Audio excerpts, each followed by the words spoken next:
Ustedes me avisan cuando estemos al aire. Ya estamos al aire. ¿Ya estamos? Perfecto. ¿Qué tal? Bienvenidos a la 20ª conferencia, en este caso un foro de Átrica, el Encuentro Internacional de Diseño Computacional, Fabricación Digital y Tecnología Aplicada a la Arquitectura. Yo soy Isaac Medina, el presidente de Línea México, la Liga Nacional de Estudiantes de Arquitectura, una organización sin fines de lucro dedicada a buscar un poco más de lo que nos enseña la escuela mediante eventos diversos como conferencias, talleres, viajes, visitas de obra y mucho más. El día de hoy nos acompañan tres personajes, tres grandes fabricadores digitales de México para platicar justamente de eso, de la fabricación digital en nuestro país. Los voy a empezar a presentar en este momento.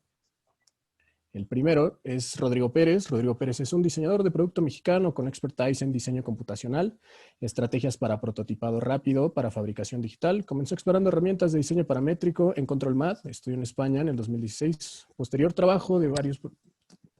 trabajó en varios proyectos involucrando herramientas para fabricación digital y se convirtió en líder de proyectos en el Fab Lab MX en la Ciudad de México. En el Fab Lab estuvo involucrado en proyectos de manufactura a gran escala como la escultura de Mayan Warrior para el Festival de Burning Man, utilizando maquinado de 6 ejes con brazo robótico. Actualmente es profesor del Centro de Estudios Superiores de Diseño de Monterrey, el CEDIM, donde colabora en la enseñanza de estrategias de fabricación digital y diseño paramétrico para las carreras de diseño industrial y arquitectura. Paralelamente es líder de proyectos en la firma Make It So Engineering, localizada en Nueva Jersey, en Estados Unidos. También, bienvenido Rodrigo. También nos acompaña Leonardo Novo Arenas, diseñador industrial enfocado en investigación, experimentación y desarrollo en el campo de diseño computacional. En 2011 funda Complex Geometry, una plataforma para la difusión de tecnologías emergentes aplicadas a la arquitectura, diseño industrial y artes. Como parte de esta labor, ha participado impartiendo clases y conferencias en diversos foros de México y América Latina, entre los cuales destaca la Benemérita Universidad de Guadalajara, la Benemérita Universidad Autónoma de Puebla, bueno, y muchas más. En 2014 se integra a Kinetica como director de Departamento de Diseño Computacional, desarrollando y aplicando algoritmos para el análisis, optimización y automatización de procesos de logística, fabricación e instalación, coordinando tanto el equipo de diseño como equipos de fabricación e instalación en proyecto de alto perfil de arquitectos de talla de Foster Partners, Tadawando, Saki Architects, Zaha Hadid Architects, Heatherwick Studio, ASGG, entre otros. Desde 2015 se encuentra a cargo de Advanced Robotic Manufacturing Site en Kinetica, programando y operando un KUKA Quantec KR150 montado sobre un riel de 10 metros, el más grande de México y América Latina, enfocado en usos arquitectónicos. Y también tenemos al maestro Rodrigo Sciordia, quien es arquitecto titulado por la Universidad Iberoamericana, quien ha trabajado también en varias firmas de arquitectos de México, como Taller de Diseño Ecológico, Licea Covarrubias Consultores y José Vigil Arquitectos. En 2012 fue beneficiario de una beca Fulbright García Robles y una beca del Consejo Nacional de Ciencia y Tecnología para sus estudios de maestría en arquitectura por parte de la Universidad del Sur de California, de la cual se graduó con honores. En la misma universidad participó como investigador y docente. En 2018 asumió la coordinación del programa de maestría en arquitectura y fabricación digital de la Universidad Anáhuac de México. Su investigación actual tiene que ver con la intersección entre arquitectura, computación, la tecnología y el arte. Bienvenidos a los tres, es un honor tenerlos. A los dos Rodrigos ya los tuvimos como ponentes y como talleristas. A Leonardo no tuvimos el gusto todavía, pero bueno, les doy la bienvenida a nombre de Línea México y les voy a pedir que para el público que nos está escuchando, por favor, se vayan presentando, una presentación breve de 10 o 15 minutos para que conozcan de sus proyectos y trabajos, y después empezamos con el foro de fabricación digital. Así como los fui nombrando, Rodrigo Pérez, ¿quieres empezar? Sí, claro que sí, sin problema. Dame un segundo para ponerte aquí, te comparto pantalla, ¿vale? No, bueno, les comparto pantalla aquí parejo a todos.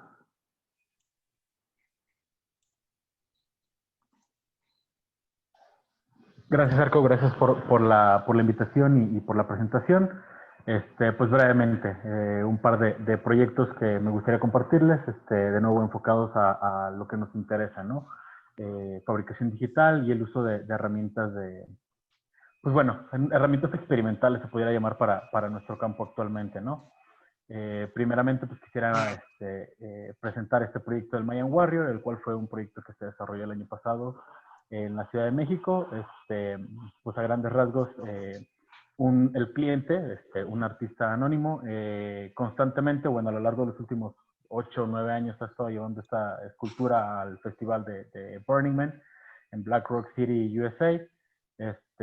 Y bueno, hasta el año pasado la escultura era de fibra de vidrio, ¿no? Era de un proceso bastante artesanal, bastante, pues se pudiera llamar sencillo, ¿no? Pero desafortunadamente, pues muy impreciso por lo mismo. Entonces, llega con nosotros al Fab Lab de la Ciudad de México, buscando pues un poco de apoyo y asesoría para realizar la pieza en lo que inicialmente la habían querido hacer, ¿no? Que era madera sólida.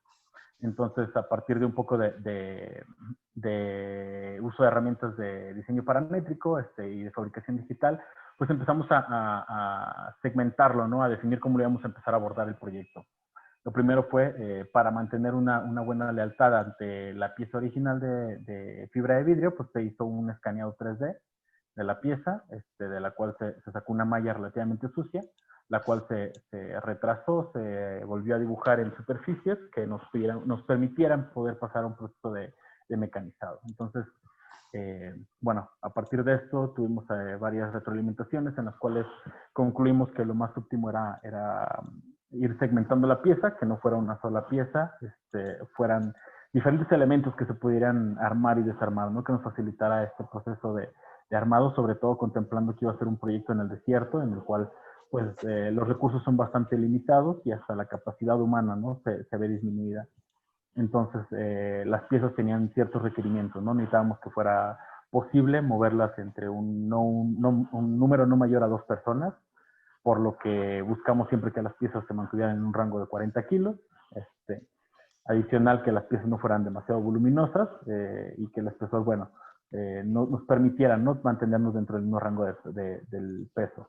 Por lo mismo, cada una de las piezas tiene un espesor que ronda entre los 2 y 3 centímetros y medio.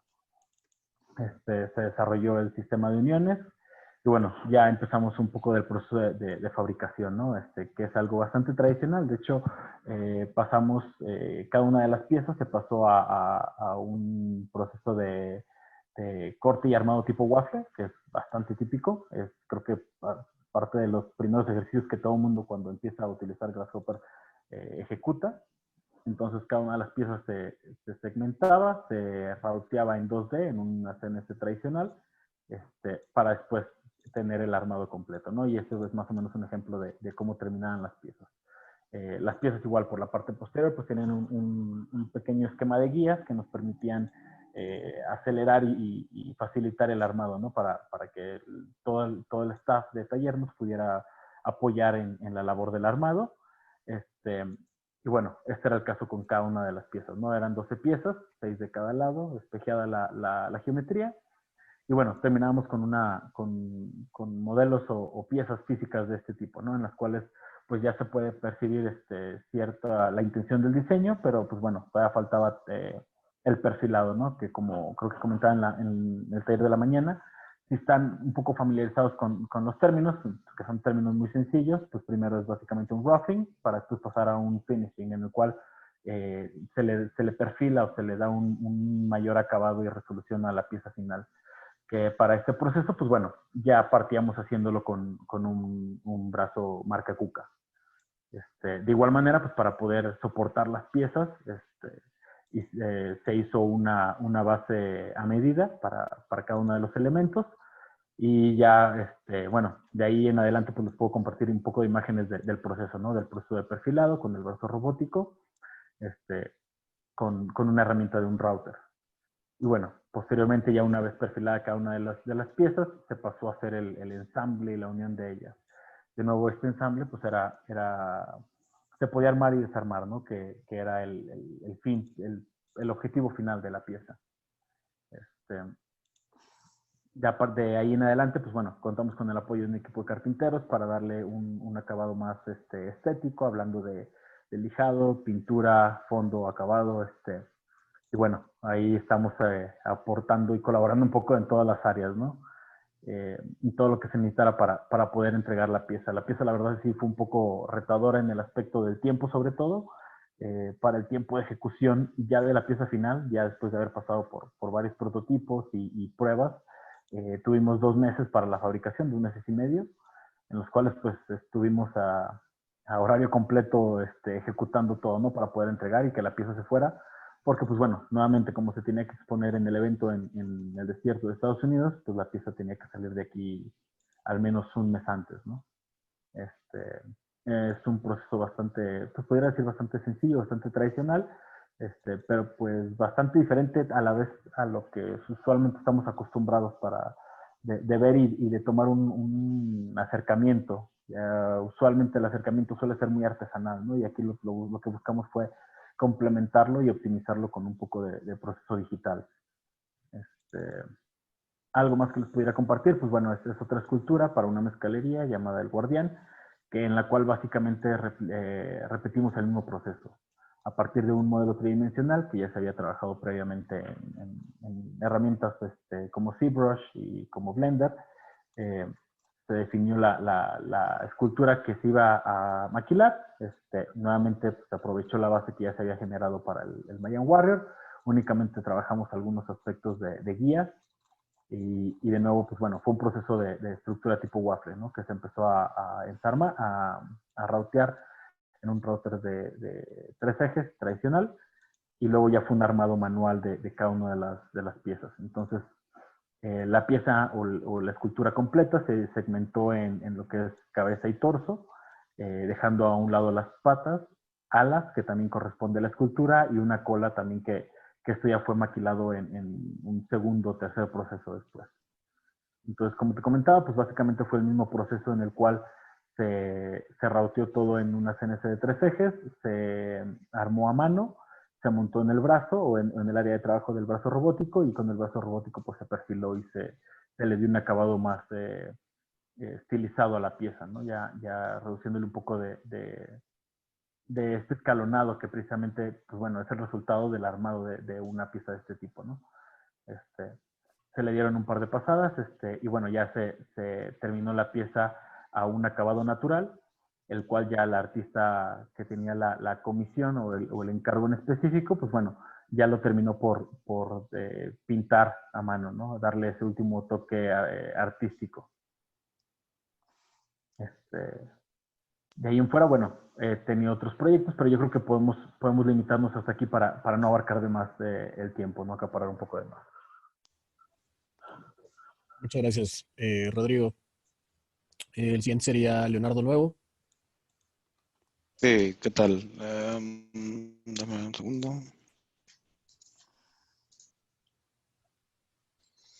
Ok, bueno, antes que nada, muchas gracias por la invitación. Repito mi nombre, yo soy Leonardo Nuevo, estudié diseño industrial y desde hace ya varios años me dedico al campo de diseño computacional y formo parte de Kinetica como director del departamento de diseño computacional. Voy a hablar un poquito sobre los proyectos que he tenido la oportunidad de cubrir en esta oficina.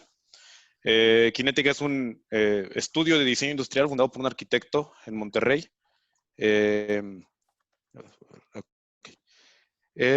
Que ofrece soluciones arquitectónicas para proyectos no convencionales. Básicamente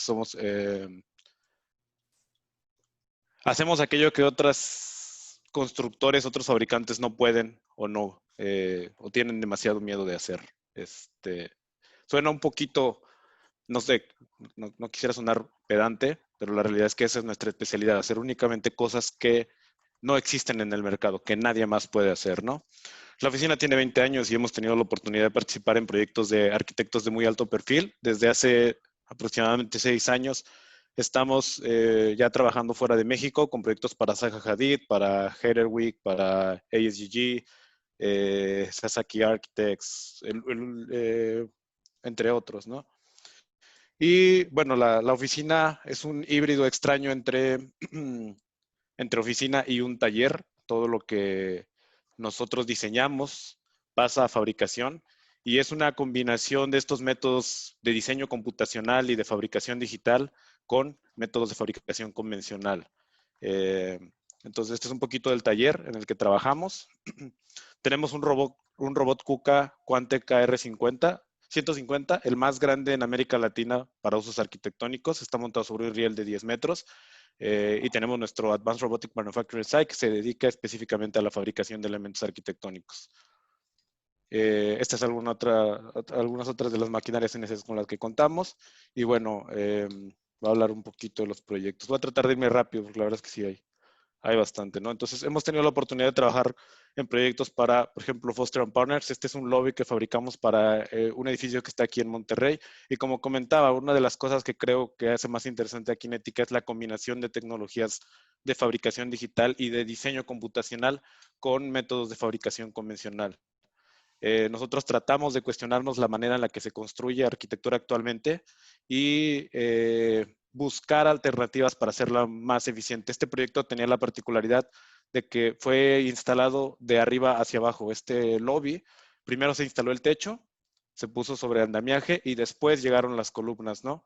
Es un sistema tipo Lego, por así decirlo, en el cual todo el ensamble se hace, toda la fabricación se hace fuera, off-site manufacturing. Fabricamos todo nuestro taller y finalmente únicamente llegamos a ensamblar a sitio, ¿no? Ese es uno de los métodos que más utilizamos y a los que más recurrimos en el desarrollo de nuestros proyectos. Un sistema similar fue aplicado en el proyecto de la carreta que fue para el TEC de Monterrey, de Sasaki Architects.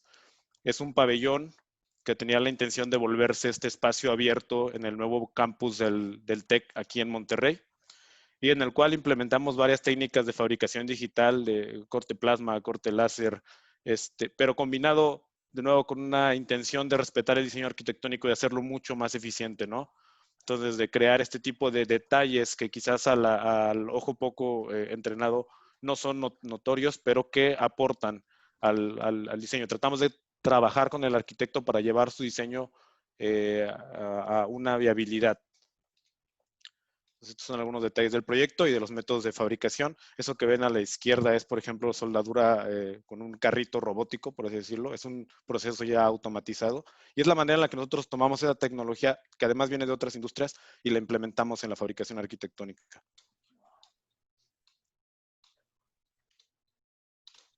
Esto es parte del proceso. Nosotros llevamos todo el proceso desde la interacción con arquitecto y diseñador hasta la fabricación y la instalación de los proyectos, ¿no? Estas son algunas imágenes ya del proyecto terminado. Como pueden notar, en estos primeros dos proyectos, una particularidad es que quizás geométricamente no son tan complejos como lo que estamos acostumbrados a ver o llamar como arquitectura paramétrica, pero lo que nosotros intentamos aquí es que realmente parezca como obvio la respuesta a la solución arquitectónica o la solución de fabricación a este tipo de proyectos, ¿no? Que sea, a pesar de que tiene su complejidad de fabricar estos espacios tan amplios, las vigas hechas a la medida, volados de 6 metros, que todo parezca sencillo, que todo parezca simple. Y bueno, como les comentaba, hace algunos años tuvimos la oportunidad de empezar a salir de México. El primer proyecto fue en New York para Zaha Hadid. Tuvimos la asignación de 2 alcances dentro de su primer proyecto en Estados Unidos. Un muro exterior que se puede ver desde el High Line, que es para la zona de amenidades privada, que son estas piezas. Nosotros, además de la fabricación, también tenemos este constante desarrollo y búsqueda de encontrar nuevos procesos. Esto originalmente se iba a fabricar en concreto, pero por temas de peso era demasiado arriesgado, era un muro demasiado esbelto y decidimos desarrollar un material, una especie de fibra de vidrio con una composición especial que permitía simular el acabado en concreto con esa rugosidad y ese brillo, pero obviamente mucho más ligero, ¿no? Entonces, este es parte del proceso de fabricación, de los mock-ups que hacemos para presentar al cliente, de la fabricación de las piezas que se hace aquí en Monterrey y de cómo organizamos toda la información de manera que una vez que llegue a sitio sea fácil de interpretar, ¿no? De nuevo, un sistema tipo Lego en el cual todas las cosas simplemente encajan en su lugar. Esa es parte de la instalación. En este proyecto en particular, Kinetica no pudo realizar la instalación por temas de unions. En Nueva York es muy complicado entrar si no formas parte de un union, entonces tuvimos que coordinarnos con contratistas locales para realizar la instalación.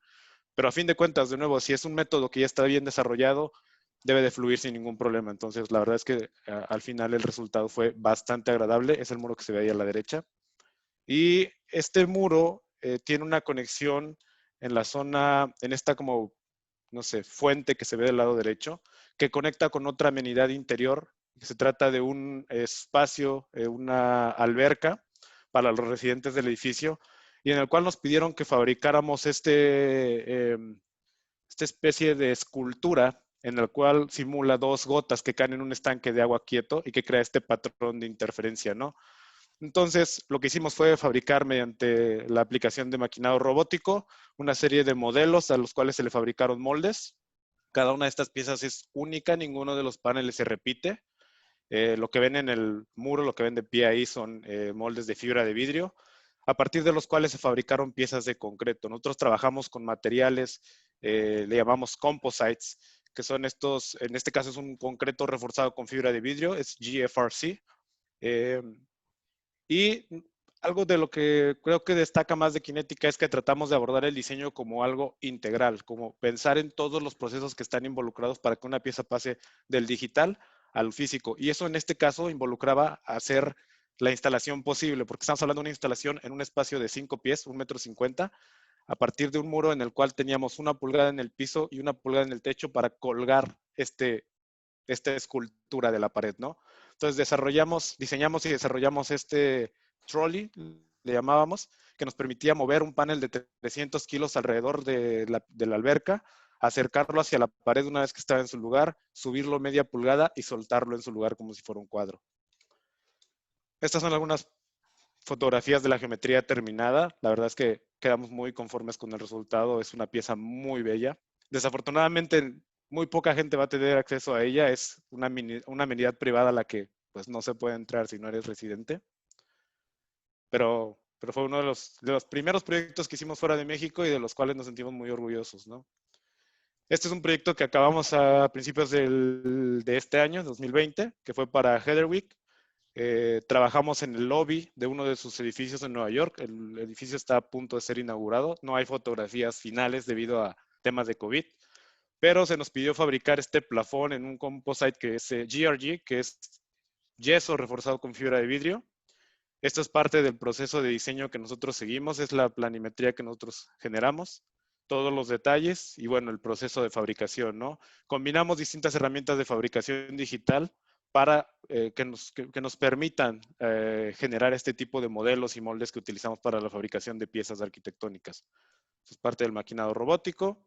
Y el ensamble del molde. Este era un molde de más de 25 metros de largo, el cual ensamblamos en una sola pieza para permitirnos asegurar la continuidad de todos los segmentos. Cada una de estas piezas medía 4 por 8 pies, que es 1,22 por 2,44 aproximadamente. Entonces era como un gran rompecabezas del cual teníamos que estar seguros que se podría ensamblar cuando llegara a sitio.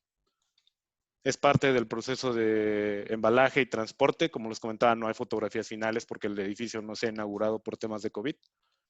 Y bueno, la verdad es que este proyecto que sigue es uno de los que me siento más orgulloso. Fue para Zaha Hadid en Miami. Es el 1000 Museum, el último edificio que Zaha personalmente supervisó. Y bueno, nos pidieron fabricar estos paneles para el lobby y el motor lobby. Son piezas gigantescas, piezas de hasta 12 metros de largo, que conectan el espacio público y privado del edificio. Es la primera aproximación hacia el edificio.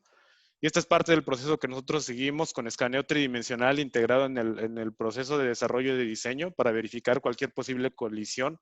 Lo que pueden ver ahí son algunas colisiones que detectamos mientras estábamos diseñando todo el sistema. La fabricación de nuevo robótica de los modelos y los moldes. Y algo bien importante también es que obviamente no todo puede ser digital, y es algo que creo que es importante recalcar. Existe esta idea de que toda la fabricación, todo al final en algún momento se va a volver brazos robóticos construyendo arquitectura. Ojalá sea posible en algún momento, pero hay partes de la arquitectura y del diseño que es imposible reemplazar. Entonces, nosotros colaboramos con una serie de técnicos que nos permiten llevar a un muy alto nivel de detalle y finalmente entregar las piezas con ese nivel de calidad que necesitamos, ¿no? Aquí lo que están viendo es parte del proceso de acabado de las piezas. Fabricamos todos los elementos de un proyecto estructuras, moldes, modelos, maquinamos, cubrimos la verdad es que casi toda la paleta de materiales y procesos, la fabricación de las piezas. Y en este caso sí realizamos la instalación. Nosotros también diseñamos y fabricamos la estructura que soporta esto al edificio. Ese igual fue un sistema tipo Lego en el cual todo llegaba y se conectaba por conexión mecánica. Y realizamos la instalación de los paneles, les comentaba, piezas de hasta 12 metros, que cubrían el espacio público, la entrada al edificio y el lobby, ¿no? Ahí creo que se puede apreciar un patrón de pintura que realizamos con un stencil que generaba este efecto de aparecer y desaparecer mientras te vas moviendo por el espacio. Eso también fue un desarrollo que hicimos aquí en la oficina. Y algunas de las fotografías del proyecto terminado, ¿no? La verdad es que la geometría era muy bonita, es un clásico Zaha, y además creo que las piezas terminaron reflejando aquello que se veía en los renders, ¿no?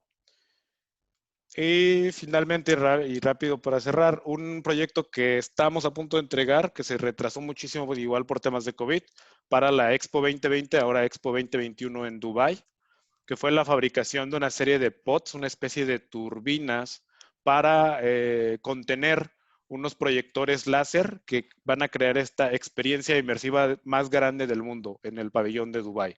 Entonces, lo que nosotros hicimos fue diseñar y fabricar. La geometría original, esta forma tipo turbina es del arquitecto, obviamente. Todos nuestros proyectos vienen firmados por otro arquitecto, pero nosotros nos encargamos de desarrollar todo lo que tiene que estar detrás para que ese proyecto se pueda volver realidad, ¿no? Entonces aquí diseñamos una serie de elementos electrónicos que nos permitían operar unas charolas que contenían a los proyectores láser y desarrollamos una de las particularidades de este proyecto y de las que me gustaría mencionar aquí es que desarrollamos un proceso de hidroformado, una tecnología que se utiliza normalmente en la fabricación de piezas de metal pequeñas. Bueno, nosotros la tomamos y dado que nadie en la industria aeronáutica nos quería fabricar estas piezas, son de aluminio, por cierto, estas conchas que cubrían los contenedores. Bueno, tuvimos que desarrollar nuestro propio método. Eh, Aquí está un poquito todo el desarrollo de los modelos tridimensionales que utilizamos para la fabricación de estas piezas. Y de las herramientas, nosotros fabricamos nuestros propios jigs de fabricación, nuestros propios templates, los trolleys con los que movemos las cosas alrededor del taller. Y este es el proceso al que quería llegar. El hidroformado es una máquina que básicamente inyecta agua a presión detrás de una pieza de aluminio, la expande como si fuera un globo y mediante un contramolde que fabricamos con el robot y después hicimos en concreto, frenamos la expansión del material para lograr la curvatura que necesitamos. Entonces, con ese material lo cortábamos, lo ensamblábamos y que lográbamos estas turbinas que medían casi 4 metros de diámetro a partir de únicamente 8 piezas de aluminio, ¿no? Esta es parte del proceso de las piezas terminadas. Nosotros hacemos la pintura, hacemos la instalación de los electrónicos, trabajamos con colaboradores aquí en Monterrey y también dentro y fuera de México para llevar a la realidad este tipo de elementos, ¿no? Estos son algunos de los montajes del sistema de vidrios, el escaneo 3D para asegurarnos de que las piezas pudieran embonar en una estructura que no fue construida por nosotros, el stress test y parte de la logística que en este caso tuvimos que enviar los contenedores, los speakers, los proyectores por avión. 2 Antonovs vinieron a México, el avión más grande de transporte comercial del mundo. Estuvo aquí en Monterrey para realizar este transporte. Y finalmente la instalación de las piezas y Showtime, el producto terminado, ¿no? Este proyecto está por inaugurarse, el próximo año es la Expo 2021 y la verdad es que, digo, es parte de lo que he tenido oportunidad de desarrollar o de formar parte estando aquí como Kinetica. Y bueno, la verdad es que es una experiencia que creo que es muy bueno tener bueno, digo, no es porque esté ahí, pero es muy bueno tener una empresa como esta aquí en México, ¿no? Muchas gracias, Leonardo. Ahora damos paso a Rodrigo Sciordi, al maestro Rodrigo, por favor. Adelante. Muchas gracias, Isaac. Bueno, pues muchas gracias a todos. Gracias por la invitación. Felicitar a los otros ponentes. Creo que muchas felicidades por el trabajo, está increíble. Y les comparto. Pantalla.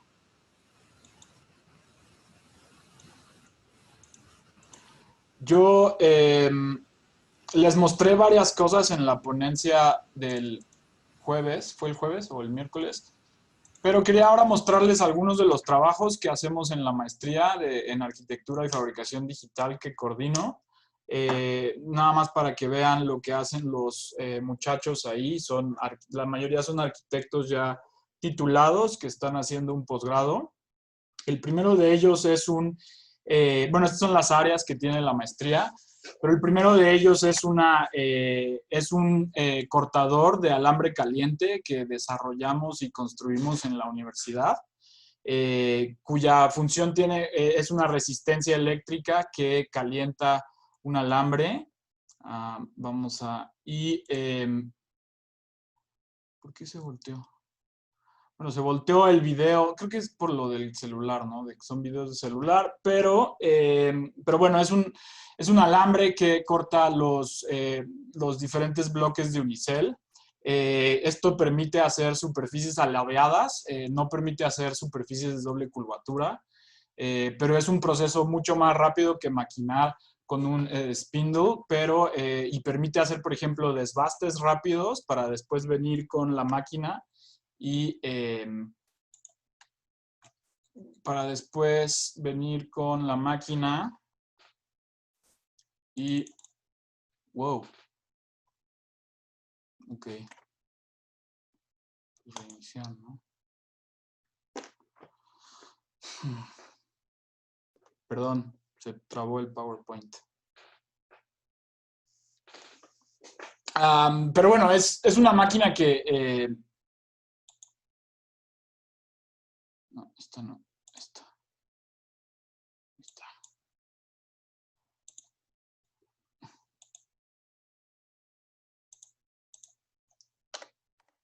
Pues es esa, ¿no? Que corta el unicel.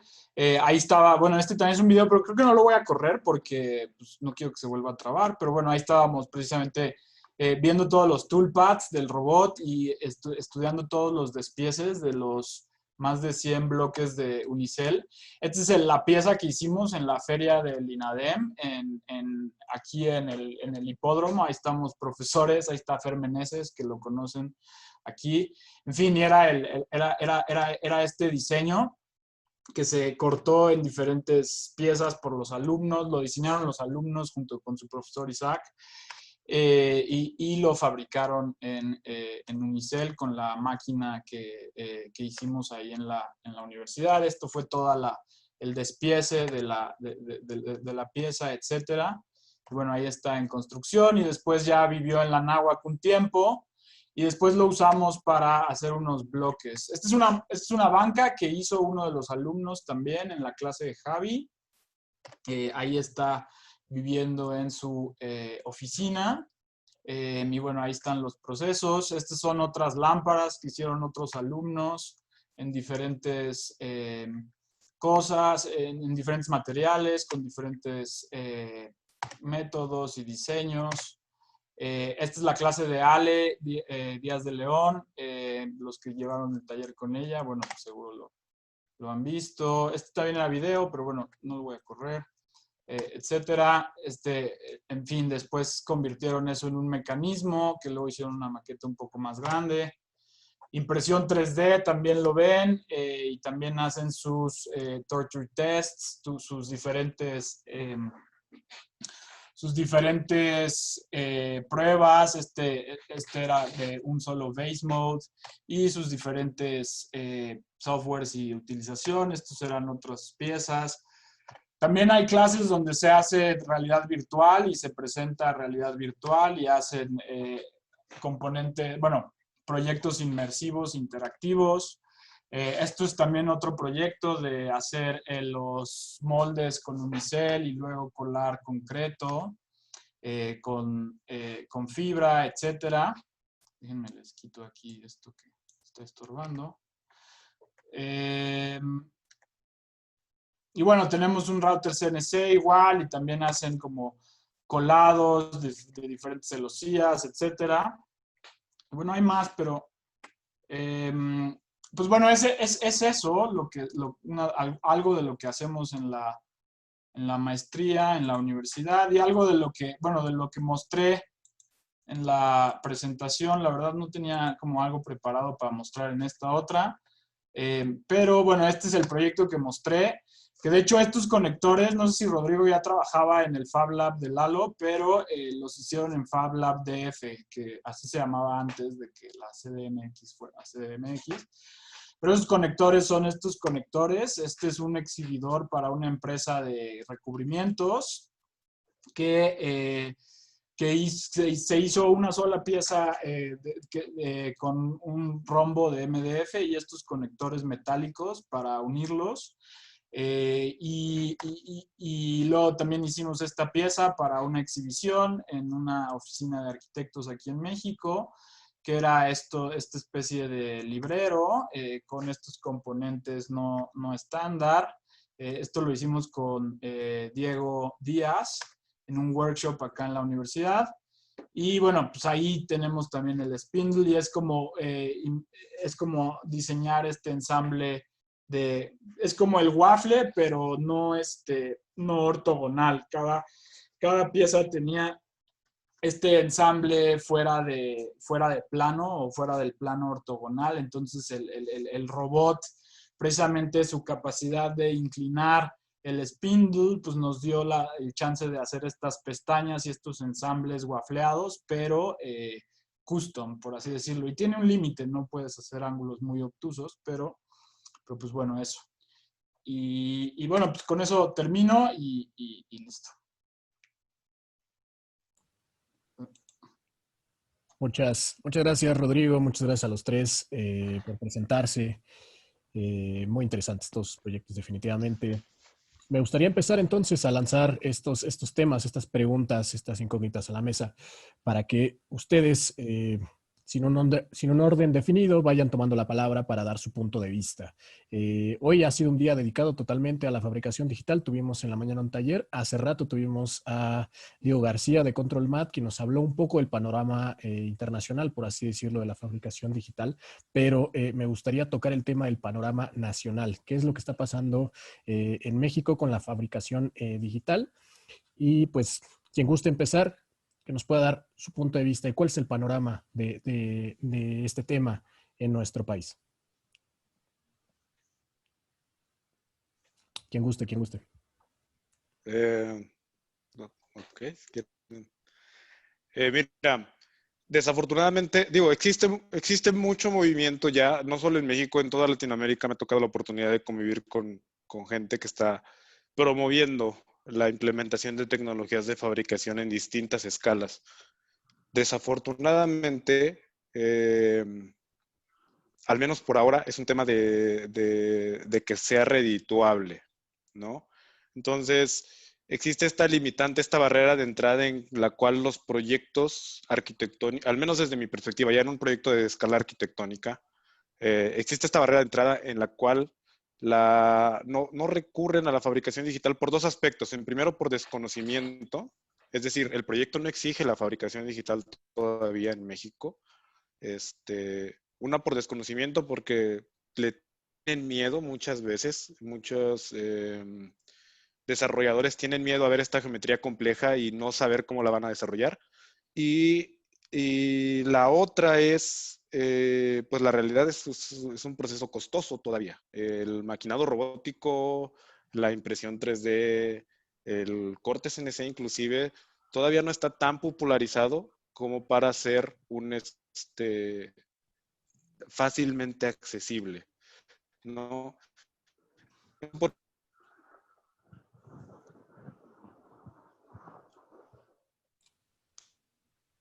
Se cortó, ¿no? Sí.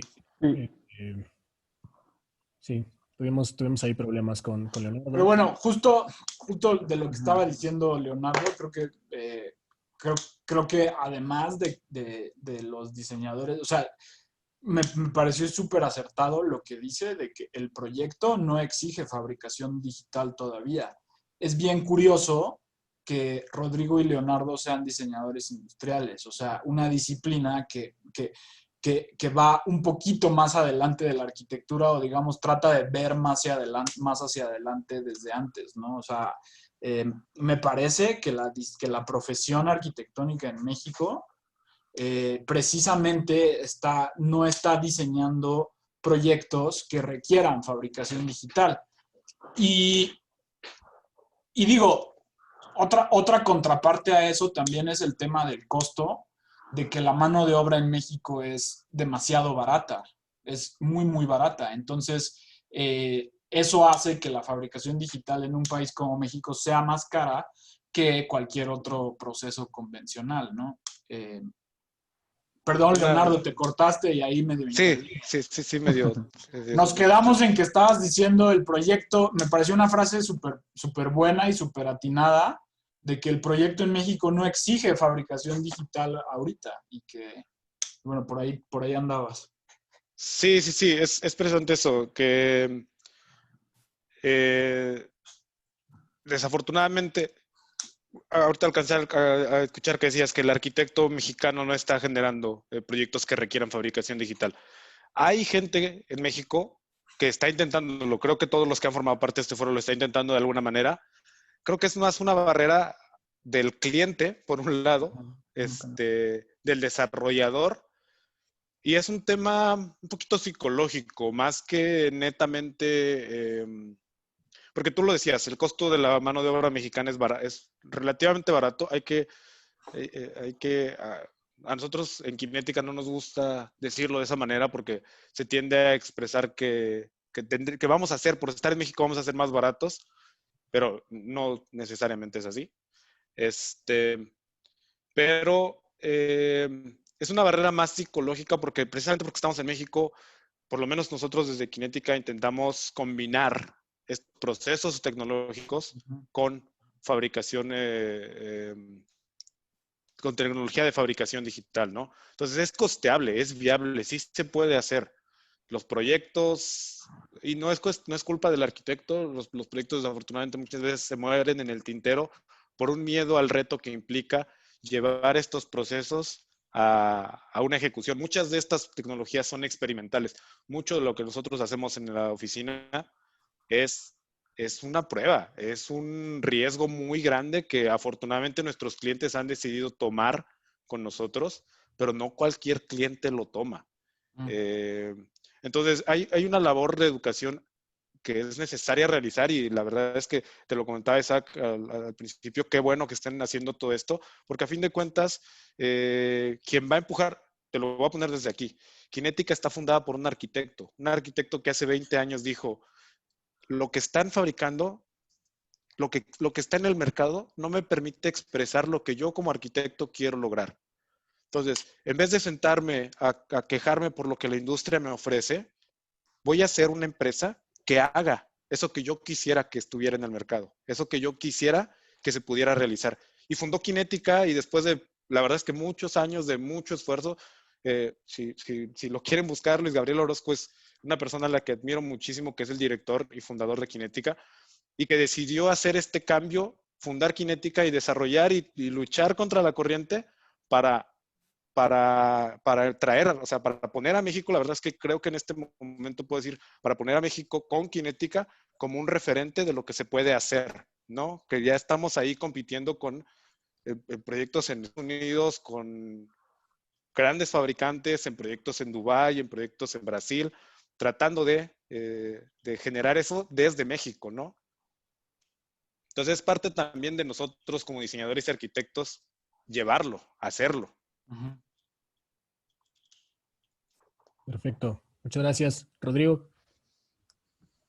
Sí, fíjate, coincido mucho con lo que comentas, con lo que comentan ambos, ¿no? Por un lado, pues en México nos toca mucho ir más allá de romper barreras de capacidades, sino romper hasta barreras culturales que están muy impuestas. O sea, México desafortunadamente, o bueno, afortunadamente es un país muy tradicionalista, ¿no? Entonces, por ahí, como comentan, no diría repudio, pero sí como el miedo, bueno, ahí sí coincide, el miedo a las nuevas tecnologías o a los nuevos medios, que muchas veces de esto involucra un periodo de prueba, de desarrollo, de experimentación, y que muchas veces o no se está dispuesto a invertir para eso o es un riesgo, pues bueno, de nuevo, un riesgo más allá de lo que el cliente muchas veces está dispuesto a asumir, ¿no?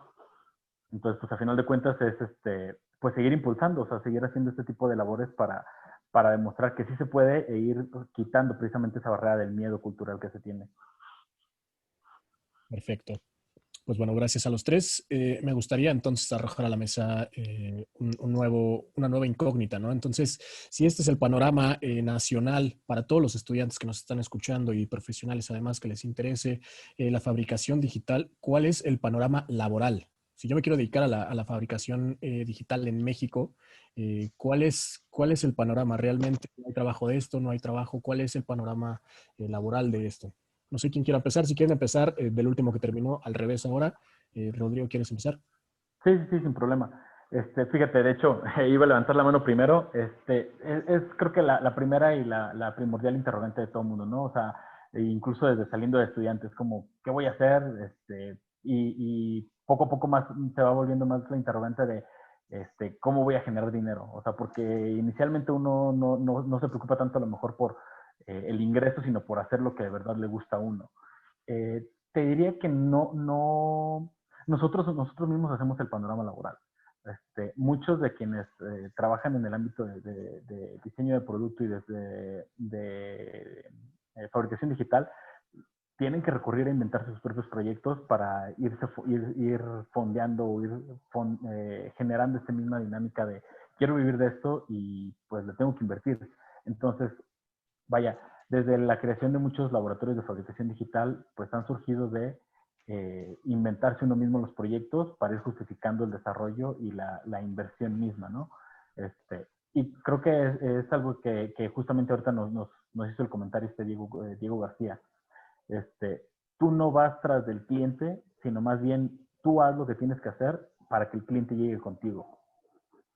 Ese sería como mi punto principal. O sea, más bien no estar detrás de cómo voy a hacer que vengan, o sea, más bien no cómo me le voy a acercar al cliente o a alguien para que me contrate y me pague por hacer eso, sino yo lo voy a hacer porque francamente es algo que a mí me gusta, me apasiona y puedo hacer y quiero hacer hasta el punto en el que haga el ruido para que me contraten buscando mis habilidades o mi desarrollo.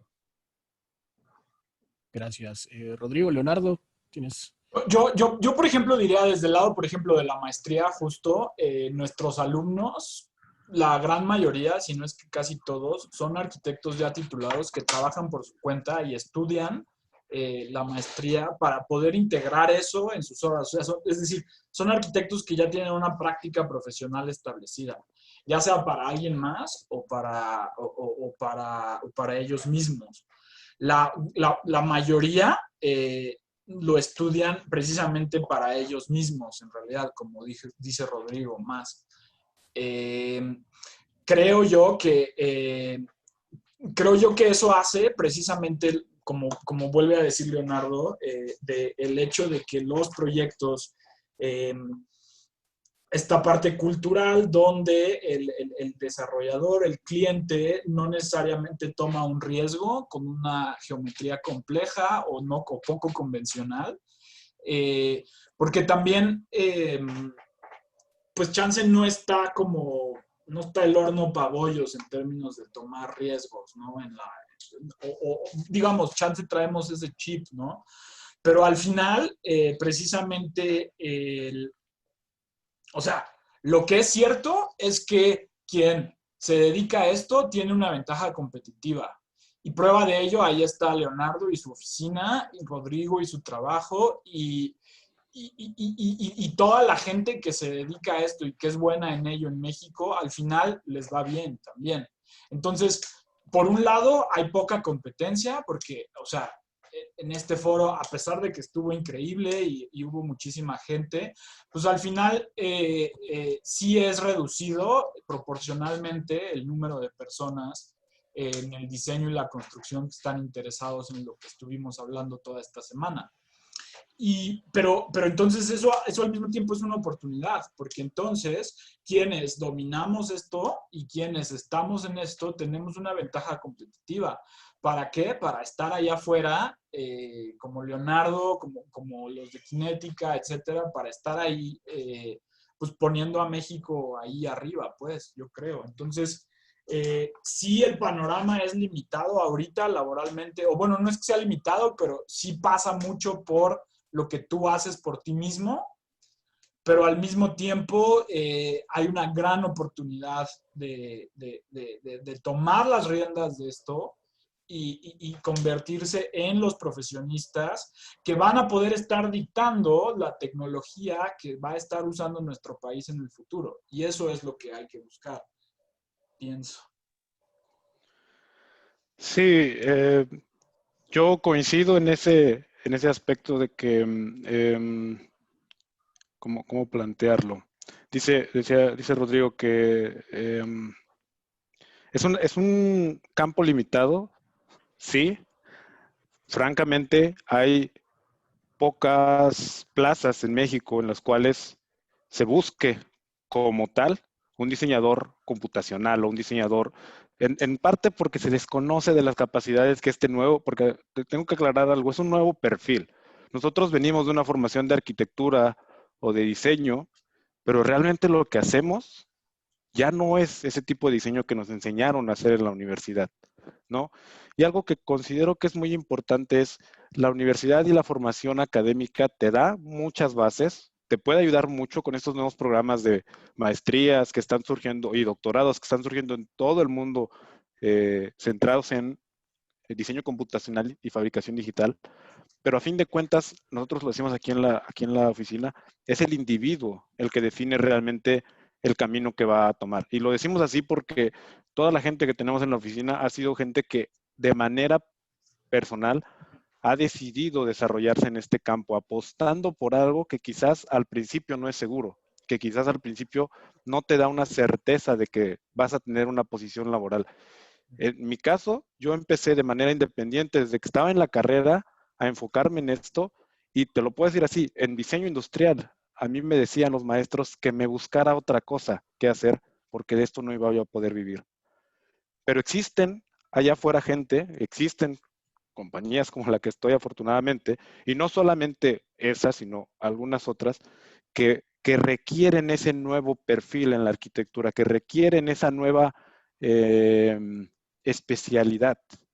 Ahora, si bien hay pocos, el círculo, lo mencionaba ahorita Rodrigo, el círculo es bien chiquito, hace ratito lo platicábamos, toda la gente o la mayoría de la gente que estuvo en este foro se conocen, están conectados de alguna u otra manera, se han conocido, han escuchado de uno del otro, han platicado, han intercambiado ideas. Es un círculo bien pequeño.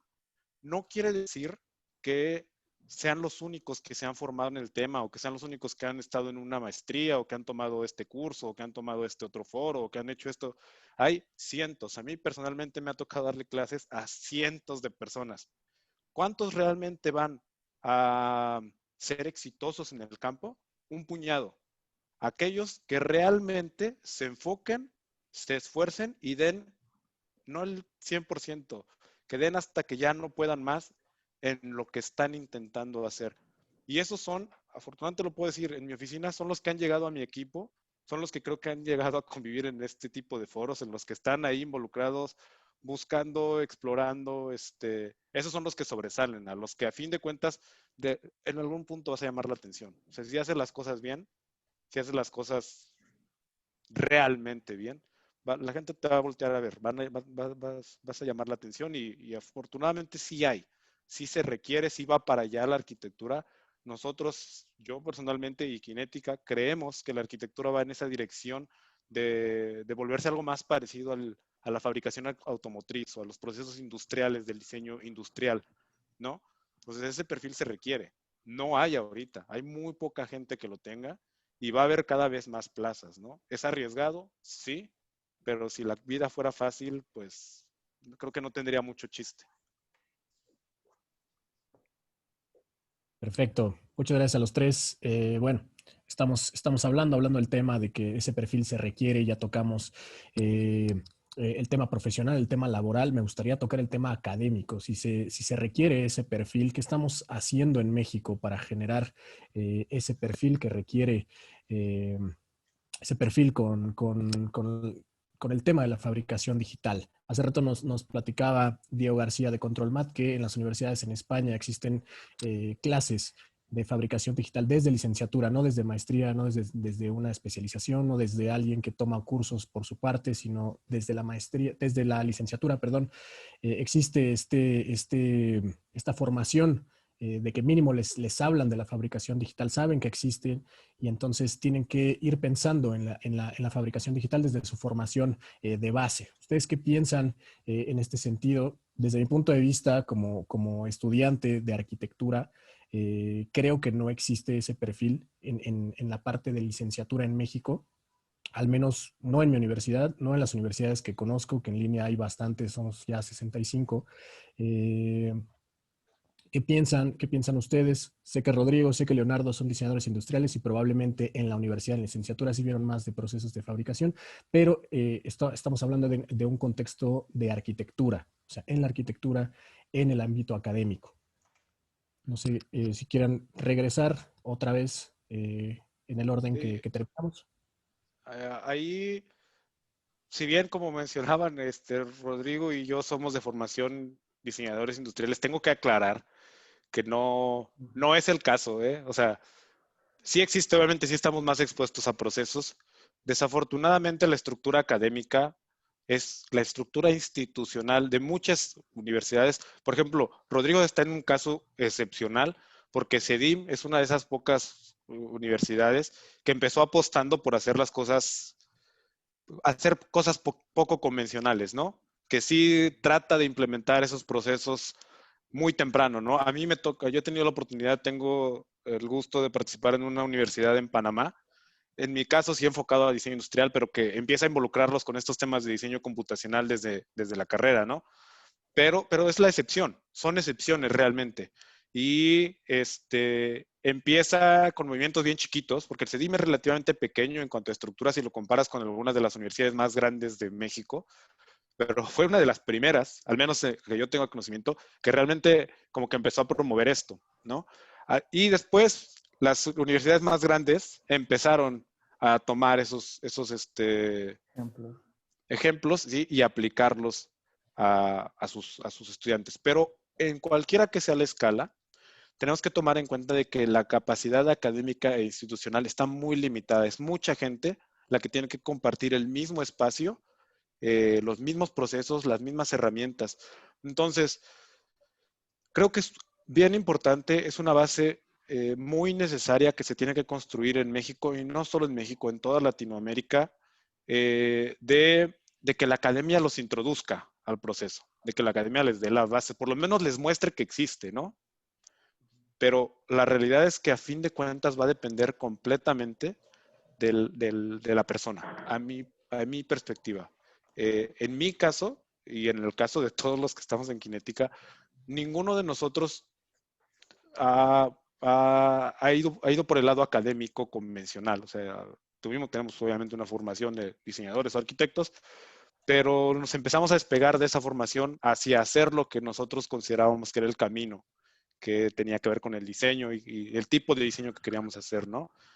Con las herramientas que daba la universidad, adaptándola a la manera en la que nosotros queríamos diseñar, ¿no? Eso es algo que creo que es bien importante tener en cuenta. No depende porque muchas veces le echamos la culpa, mucha gente me ha tocado que le echa la culpa a la academia de que no se le brindan esas oportunidades. Y es cierto, no están ahí o no están al nivel de infraestructura que deberían o que se requeriría para la comunidad que se tiene ahorita estudiando. Pero no nos podemos cruzar de brazos y esperar que eso llegue. No va a llegar, nunca van a estar al nivel.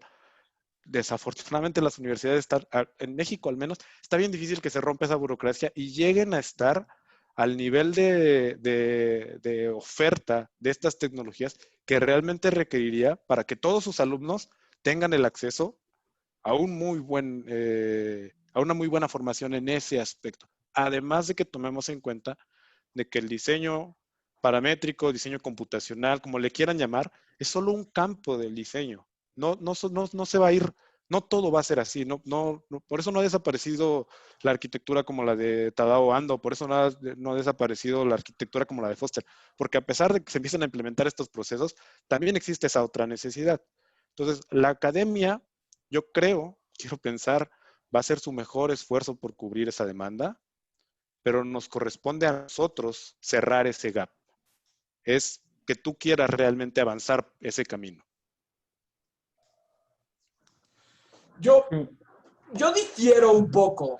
Yo difiero un poco. Yo sí veo, por ejemplo, el Fabla de la Anáhuac se funda en 2013. La Ibero tiene un CNC desde hace 20 años. La Ibero tiene impresoras 3D desde que yo estudié. O sea, al final yo creo que la gente y la infraestructura, la verdad está ahí desde hace años, yo creo. La UNAM ahorita, bueno, está LATE y etcétera. Entonces, la infraestructura poco a poco ha ido permeando en la mayoría de las universidades. Y cada universidad, al final, tiene a su profe digital, cada una. O sea, siempre en la universidad a la que vayas, hay uno que que es el que ahí le interesa este rollo. ¿Sí me explico? O sea, siempre no es, como dice Leonardo, no, es una parte de la práctica profesional, el lado digital y el lado de la tecnología. Es la parte que a mí más me apasiona y yo creo que a todos los que estamos aquí es la parte que más nos apasiona. Pero lo que sí es que no es el único camino para el éxito profesional o la única manera de diseñar. Pero lo que sí es cierto es que las materias de fabricación digital están en los planes de estudio desde hace años. O sea, sí lleva, al menos en la Anáhuac, pero son las que yo conozco, esas clases llevan años. Pero lo que sí, y desde que yo estudié y desde que doy clases, lo que sí es la cantidad de alumnos toman la clase y ya para pasar.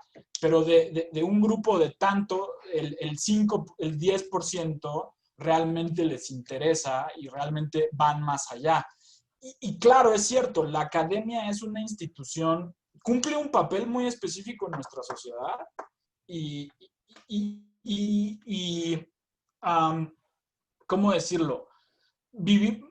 Lamentablemente, o sea, vivimos en un país donde la formación académica muchas veces se ve como la único camino para el éxito profesional, cosa que no es cierto, ¿no? Y la academia siempre se mueve más lento que la profesión. O sea, la profesión siempre va más adelante que la academia, ¿sí? Entonces, pero precisamente las instituciones académicas lo que tienen que hacer es precisamente ver hacia la profesión y hacia la parte privada y hacia la gente que de esto está viviendo para poder integrarlo en sus procesos, ¿no? Y también necesitamos también generar desde la academia sistemas robustos para darle un lugar a los que sí les interesa, darle un lugar para desarrollarse en eso mismo fuera de las clases, porque si tú eres un chavo que está estudiando arquitectura y tú quieres ser, no sé, tú quieres ser el próximo Barragán, chance, la parte de la fabricación digital no te va a interesar mucho, no sé si me explico, o sea, como que estamos, los fantasmas en nuestra profesión son un poquito distintos, o sea, somos muy nostálgicos, ¿no? Y estamos diseñando todavía como en el siglo XX y así va a ser durante mucho, mucho tiempo, ¿no? Pero mi punto fundamental es que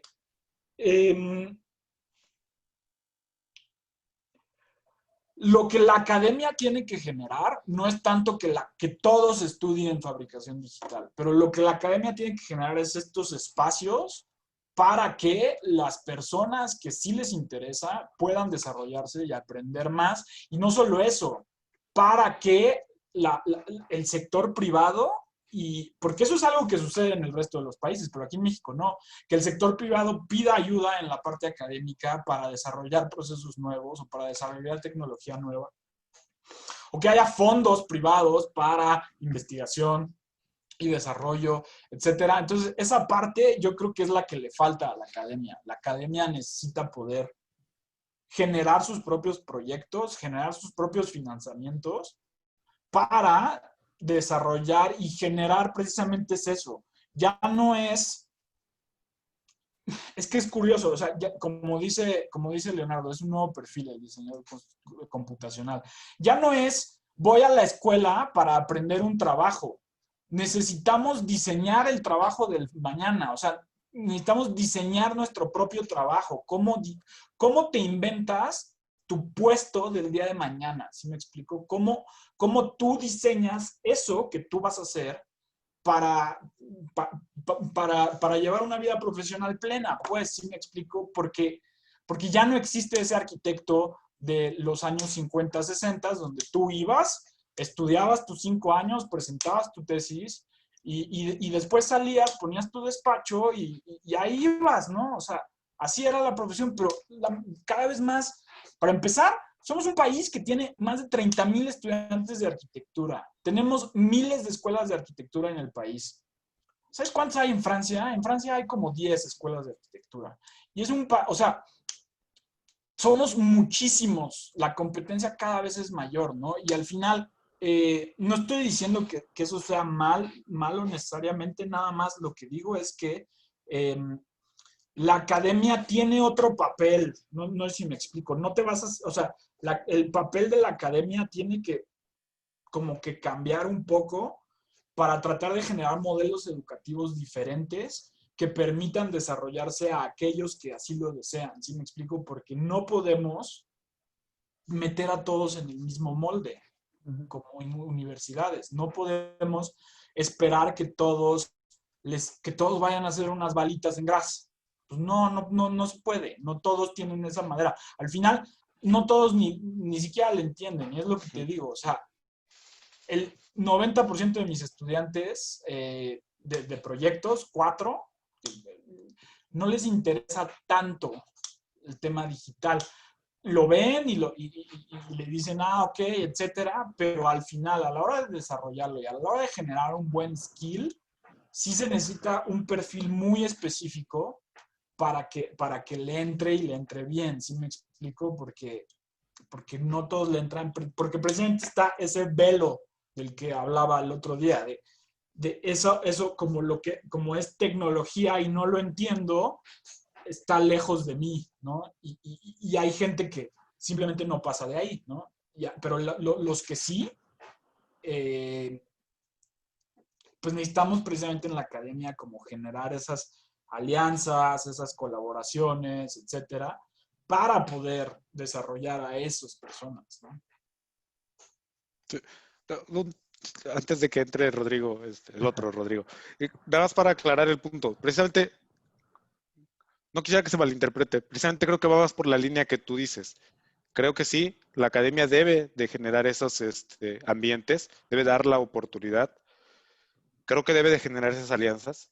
El punto al que yo iba era que, desafortunadamente, por la manera en la que está estructurada la academia en general, no solamente en arquitectura y en diseño, sino todo el organismo que es académico en México, esas alianzas son súper lentas, son súper tardadas. Te lo voy a platicar. Nosotros a Kinética nos ha tocado, Luis Gabriel es arquitecto, y él ha tenido la iniciativa de querer enseñar o de querer aportar o de abrirle el foro o en el espacio de Kinética a, en este caso, su alma mater, que es el TEC de Monterrey. Inclusive con una institución como el TEC de Monterrey, ha sido complicado establecer cómo vamos a funcionar. Porque, y no es culpa no es falta de voluntad, no es falta de que no se quiera hacer de ambas partes, simplemente la estructura en la cual está envuelta la academia, que es esta institución muy grande que pues, sí tiene un papel bastante importante en México, pero que está muy burocratizada, hace lento el proceso. Es nada más eso. Entonces, eso no, por lo menos yo no veo un cambio a corto plazo de la burocracia en México como algo global. Por lo tanto, si bien esa sería lo ideal sería que la academia ofrezca estos lugares, que se flexibilice, que empiece a aportar estos nuevos perfiles, porque yo estoy seguro que el diseño computacional ni es el único nuevo perfil que existe en arquitectura. Pero pues se va a tardar y no nos podemos quedar esperando a que suceda. Hay gente que bueno que está pasando, por ejemplo, lo que está pasando ahorita, que venga de los alumnos.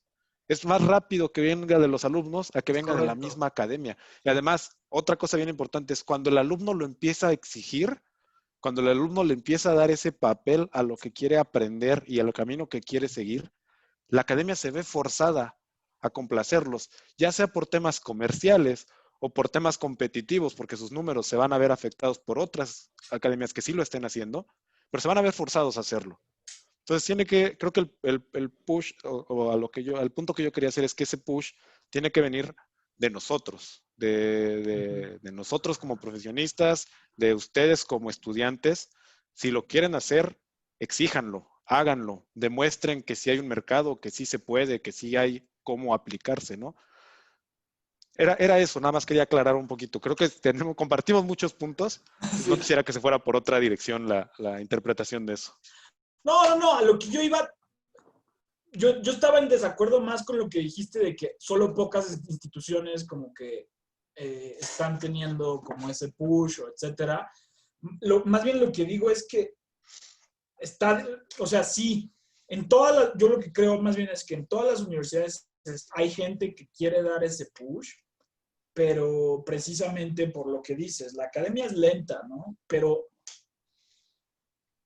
también precisamente por eso, o sea, al final estos chavos son los maestros del mañana. O sea, estos chavos en 5 años ya van a tener sus maestrías o algunos de ellos van a querer dar clases, etcétera. Y al final, o sea, en 10, 20 años, el director de la universidad que sea ya va a estar retirado, pues. Entonces, a lo que voy más bien es que cuando o sea, sí, la academia es de flojera, ¿no? Porque tienes que firmar el papel y el presupuesto y tal. Pero también lo que necesitamos también es que la parte como privada y la parte de la lana y de los proyectos sí vean en las universidades aliados, porque también las universidades luego lo que les pasa es que tienen mucho que ofrecer y tienen mucho que dar, pero luego no encuentran dónde poner todo eso, ¿sí me explico? O sea, las universidades siempre tienen mucho como... y siempre son personas puntuales, ¿no? Siempre es una persona o dos que están en una universidad y que les interesa algo y quieren hacer algo y como que se quedan como en una parte muy aislada. Yo lo que les decía a estos chavos justo es que la inercia de este evento y ese tema se puede convertir en un movimiento que precisamente multiplique espacios como este, y no solo eso, que también los lleve a la parte profesional, etc. En fin, pero bueno, pero sí, o sea, a lo que me refería más que nada era esta idea de que, de que sí hay muchas universidades que le apuestan a esto y que la infraestructura ahí está. Nada más es aprender o sea, nada más es que más gente la use, pues, o sea, es lo que les decía, al final el curso de fabricación digital, pues lo toman muchos al final, pero a la mitad les interesa. Sí. Ya. Yo, Rodrigo Pérez. Sí, ya que me den chance. Yo así de que, son buenos puntos que quiero abordar y con los que quiero concordar, pero dije, bueno, los voy a dejar que se explayen un ratito. Concuerdo mucho con lo que comentan, o sea, y tratando de analizar un poco todos los puntos, quisiera como más bien encaminarlo a que la cuestión es más bien un aspecto cultural. O sea, es un aspecto cultural el que nos mantiene limitados por una burocracia en lugar de que nos facilite. O sea, el rol de la academia debería ser más bien un rol de facilitador. De nuevo, abordando los dos puntos, no estoy de acuerdo con que la academia no puede complacer a todas las áreas del diseño y a todos los estudiantes de a ti te gusta esto, a ti te gusta esto, y se lo doy a cada uno. Es como, bueno, mi rol como facultad o como academia es te hago saber qué hay y a dónde encaminarte si es que lo quieres aprender o conocer. O si tú lo quieres implementar de alguna manera, como en eventos de este tipo, te busco apoyar en facilitarte que se hagan las cosas. Quizás no puedo estar al nivel de estarte dando todo siempre, pero te puedo buscar facilitar la situación, que es el mayor problema con el que nos encontramos. Y era un problema, claro, que incluso tú me lo comentabas ahorita para el evento, ¿no? Para encontrar quienes apoyaran en la difusión del evento. Las academias son quienes deberían de estar apoyando y detrás de este tipo de eventos como facilitadores para que, ok, yo no lo puedo organizar, no tengo, ya quieras llamarle recursos, staff, disponibilidad, lo que quieras, pero lo voy a propiciar o lo voy a promover entre los alumnos que tienen ese interés y esas ganas por aprenderlo, ¿no? Entonces, es como más bien cambiar el aspecto cultural que tenemos ahora sí que a nivel nación para que repercute hasta esos ámbitos, porque no podemos empezar a separar cada elemento, ¿no? Es decir, es que la facultad es esto, y es que la iniciativa privada es esto, y es que los estudiantes son unos y los profesionistas son otros. Al final todos somos un círculo vicioso que nos estamos retroalimentando y es como darle su responsabilidad a cada uno. O sea, estoy muy de acuerdo con algo que comentó ahorita mi tocayo Sherda, en el aspecto en el que en México la iniciativa privada apoya, pero desafortunadamente no apoya en un aspecto muy burocrático, apoya siempre y cuando le vea un beneficio y un beneficio económico, desafortunadamente, no ni siquiera un beneficio de investigación o desarrollo, sino la iniciativa privada muchas veces limita mucho eso. Y es algo que en otros lados no ves. En otros lados ves una inversión detrás de cada investigación porque saben que les va a repercutir, o sea, va a regresar a beneficiarles como iniciativa privada, ¿no? O sea, están conscientes de que todo lo que ellos generen, ya sea para estudiantes, después va a regresar a los profesionistas que van a alimentar a la misma industria. Entonces, es cambiar, diría yo, una mentalidad o una manera de un aspecto cultural para que todos seamos partícipes de esto, ¿no? No nada más los que estamos aquí ahorita, sino también las industrias y también las universidades y también los padres, o sea, hasta un núcleo familiar debería propiciar algo así, ¿no?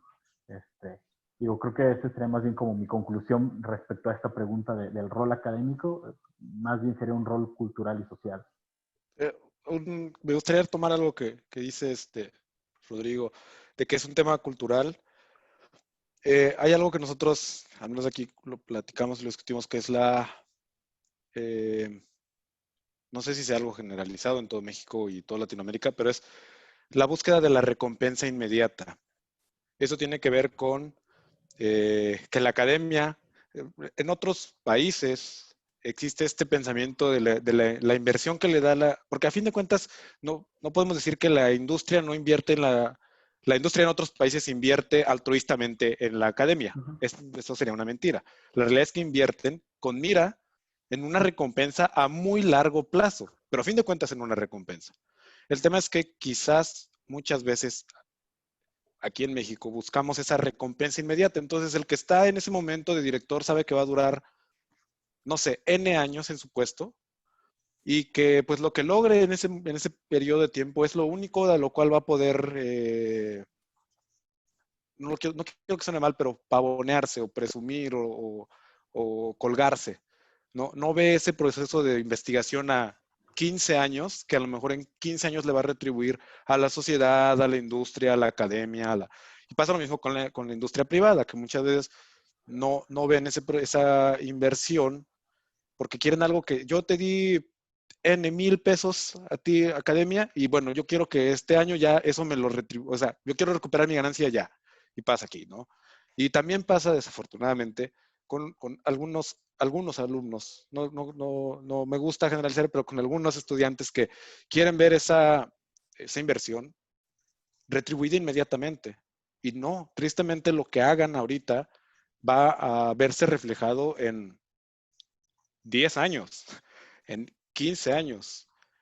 Tienen que trabajar tendremos que cambiar ese chip para que todos estos organismos vean esta recompensa a muy largo plazo. No esperen la recompensa inmediata, sino que se den cuenta de que es un proceso.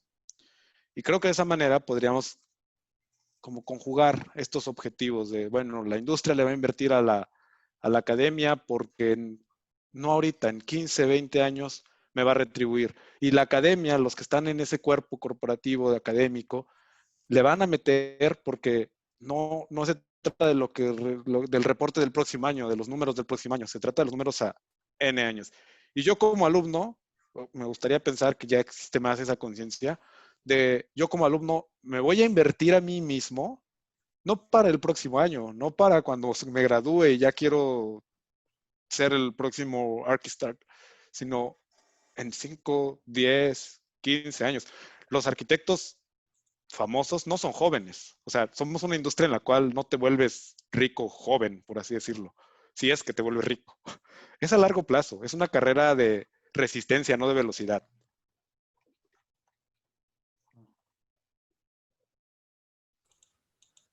Buenísimo. Pues muchas gracias a los tres por sus intervenciones.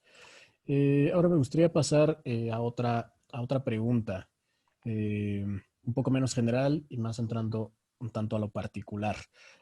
¿Ustedes creen que como diseñadores se debe pensar en la manufactura, en la fabricación desde el momento en que se está diseñando? Y si sí, ¿cómo es que los estudiantes o los profesionales, arquitectos de contemporáneos, por así decirlo, pueden llegar a ello? Creo, bueno, y ahora sí me adelanto, creo que debería buscar ser una retroalimentación. O sea, que no busque uno limitar al otro, pero que no estén como dos elementos separados completamente. Porque el que diseña tiene que tener cierta noción de lo que se puede y si no lo sabe, que acuda con quien lo pueda guiar, ¿no? Y a su vez, que este mismo factor de posibilidad de fabricación tampoco limite el aspecto creativo, porque si no nos quedamos estancados en un mismo punto, ¿no? Entonces, sí se debe contemplar el aspecto de diseño, creo yo, no al punto de que te limite, sino que te incite más bien a investigar y a buscar. Y que eso mismo alimente este proceso creativo de diseño, para que lo que se proponga sea de nuevo no algo para el ahorita, sino para adelante. Sí, yo también coincido en que sí se deben de informar, son procesos mutuos, el diseño debe informar, debe de tomar en cuenta lo que es viable, lo que existe, lo que se puede, lo que está disponible, pero también debe de retar, debe de, debe de, ¿cómo llamarlo? ¿Cómo decirlo? Push the boundaries, como empujar un poquito más allá. Eh, y en, en arquitectura muchas veces se ven como éxito solitario, por así decirlo. Como que el arquitecto tiene que hacerlo todo. Y, y la realidad es que ya ahí en el campo laboral no puede ser así, no puedes hacerlo, no puedes saber todo, es imposible saberlo todo. Tendrías que ser inmortal para poder abarcar todos los campos del conocimiento. Es un trabajo de equipo. Entonces, no te limites a lo que tú sabes, sino tiene que ser algo que estemos dispuestos a aceptar que no tenemos el conocimiento en ciertos campos y que necesitamos de otras personas que nos vengan a aportar. Tener esa humildad, creo yo, es bien importante. Aceptar lo que hay, entender lo que hay. Yo creo que es importante entender lo que se puede hacer, eh, exigir un poco de más y en aquello que no entiendo, buscar fuera de mi área de confort, ¿no? Yo creo que va por ahí. Yo ahí tengo una posición como muy establecida de cómo que va acerca de la relación, digamos, como de la relación fundamental entre el diseñador y su obra. Y lo explico un poquito porque el arquitecto de la Edad Media, para fabricar un arco, él agarraba una piedra, le daba forma y luego le decía a su ayudante, a ver, hazte 20 como esta. Y luego la siguiente piedra le daba su forma y le decía, hazte otras 100. ¿Sí me explicó? Y luego, si necesitaba una grúa, como que él llegaba y la inventaba, no le hablaba al de la grúa para que se la trajera, sino que decía, bueno, a ver, tenemos que hacer la grúa, ¿no? Y pues la inventaba o mover agua, o etcétera, ¿no? El arquitecto siempre ha tenido como esta parte de inventor. Y a lo largo del siglo XX, realmente es cuando empieza a emerger la figura del contratista de una obra. El arquitecto dejó de ser normalmente el que construye. O sea, hoy en día tú haces un proyecto y si eres lo suficientemente grande, lo más probable es que tú lo construyas, ¿no? Es decir, si tienes suficientes empleados, pues, al final, ¿no? Bueno, o eres parte de un equipo grande, pues tú lo proyectas y tú lo construyes. Si no eres un equipo grande, tú lo proyectas y alguien más lo construye.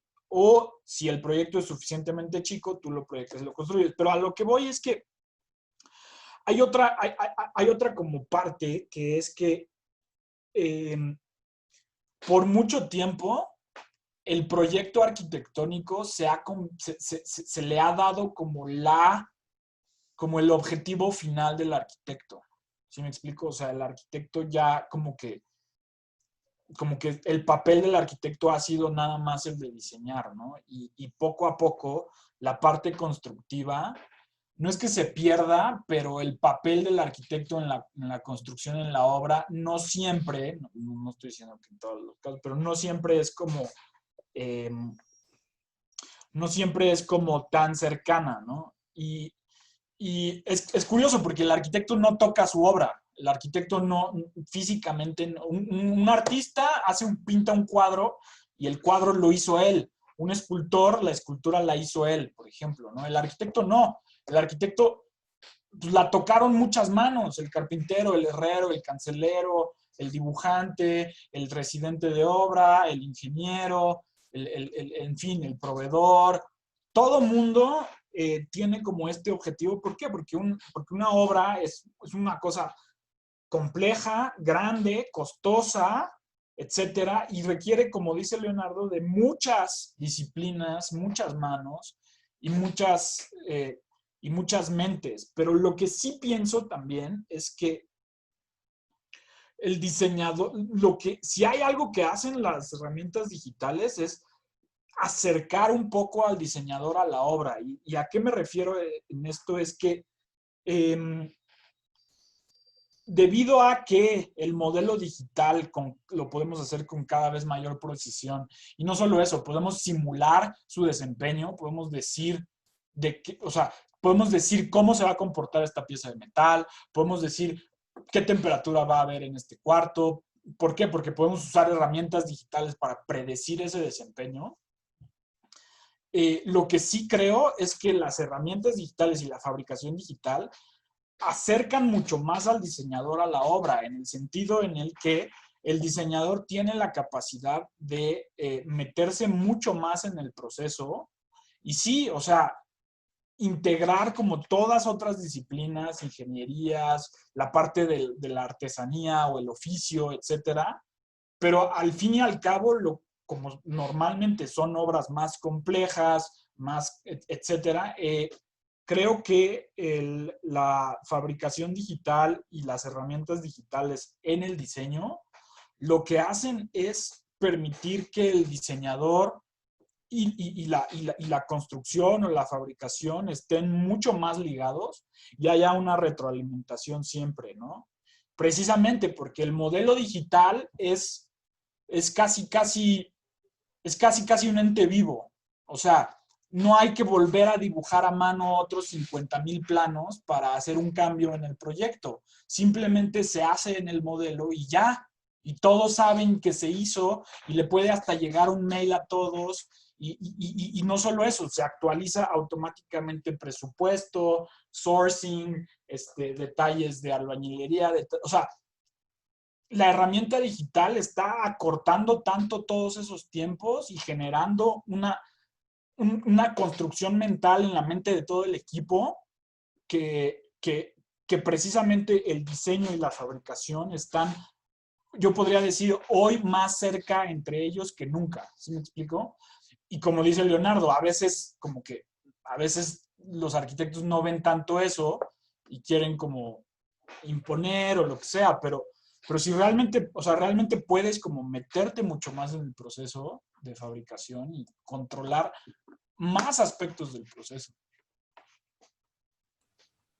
Muchas gracias, Rodrigo. Muchas gracias a los tres. Tenemos una última pregunta a la mesa y es, ¿cuál es el futuro de la fabricación digital en México? Tenemos siempre, yo creo que la pregunta obligada, seguramente ya se les habrán preguntado muchas veces, de si los robots van a sustituir a la mano de obra, si los robots van a construir solos, muchas incógnitas. ¿Cuál es el futuro de la fabricación digital en México? Pues si quieren me aviento. Para empezar, a ver, ahí va. La primera es la fabricación digital y la construcción. O sea, digamos, la construcción es una industria, como dijo Leonardo, más lenta que otras. Es decir, tecnologías que hoy estamos empezando a utilizar en la construcción llevan usándose 30, 40 años en otras industrias, en automotriz, aeronáutica, etcétera, ¿no?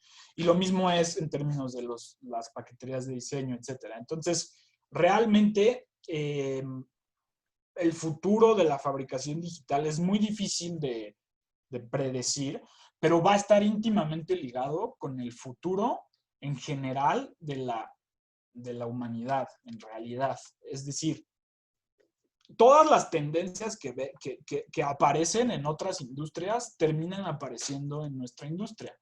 Por ejemplo, el cloud computing. Nosotros aún todavía no usamos cloud computing, pero ya se usa para cosas como el comercio electrónico o el trading de acciones, etcétera. Inteligencia artificial y todo eso. Entonces, poco a poco, innovación que salga como en el mundo en general, esa innovación va a eventualmente permear en nuestra industria. Lo que yo sí creo es que cada vez más se van a hacer mucho más finas, mucho más precisas y mucho más baratas todas las tecnologías. Esa es la tendencia al final. Al final cada vez va a haber más gente con robots. Ahorita hay pocos que están haciendo, o sea, hay pocos que tienen robots o que lo saben usar, ¿no? En nuestra industria al menos. Pero pues cada vez va a haber más gente y cada vez va a haber más robots mejores, etcétera. Entonces, realmente el futuro, pues no sé exactamente cómo se va a ver, pero lo que sí hay que saber es que necesitamos como saber surfear esa ola, ¿sí me explico? Porque necesitamos fluir con eso e ir hacia adelante, precisamente no quedándonos parados y no quedándonos ahí ahogados, porque nos va a pasar lo mismo que ya nos pasó, que nos vamos a ver en 20 años diciendo, ay, hace 20 años pudimos haber adoptado esto.